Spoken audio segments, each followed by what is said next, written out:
Welcome to the Literacy Corner. Let me first begin by introducing myself. I am the highly esteemed Madame Hirschberger of Tatooine University, and I will be responding to the artistically drawn graphic novel Commen Scents from 100 Demons by Linda Barry.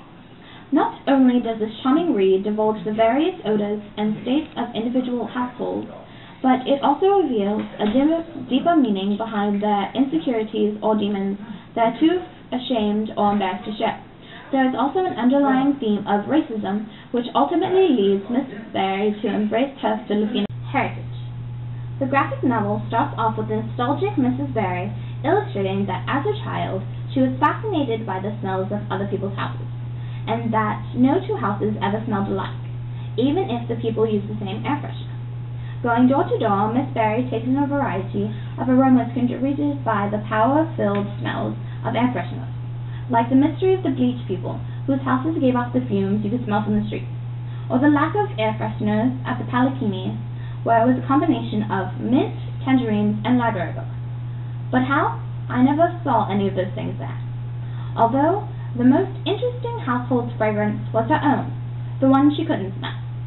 As Miss Barry comments on the lack of scent she smells from her own home, considering all the things that take place there, a girl tells her that your people fry weird food, and save the grease, and also that you boil pig's blood, which causes the odor emanating from the house.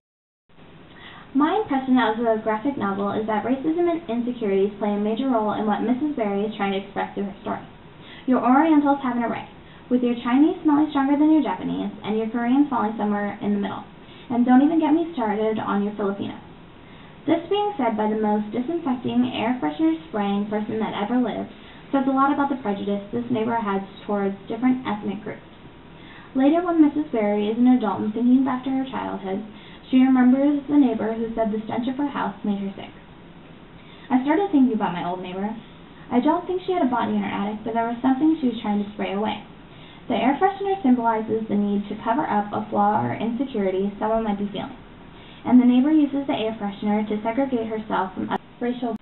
Mrs. Barry informed her grandmother of what the neighbor had said, and being the philosophical sort, stated, "God has made every people, and every people makes ta'i, and ta'i smells bad," meaning that everybody, despite their color of the skin, has something that will connect them to each other, whether it's our flaws or bodily fluids.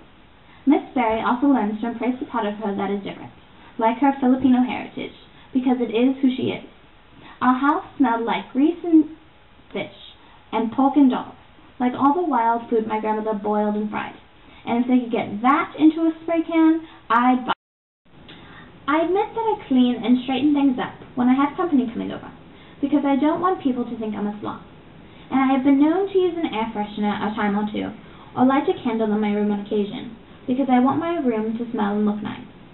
But I also want people coming over to think that it smells and looks nice too, which is the point I think Mrs. Barry wanted to make when she wrote Commen Scents, that individuals are too afraid to be open about themselves and not care what others think, so we spray away our insincerities and our imperfections because we'd rather do that than be rejected because of who we are.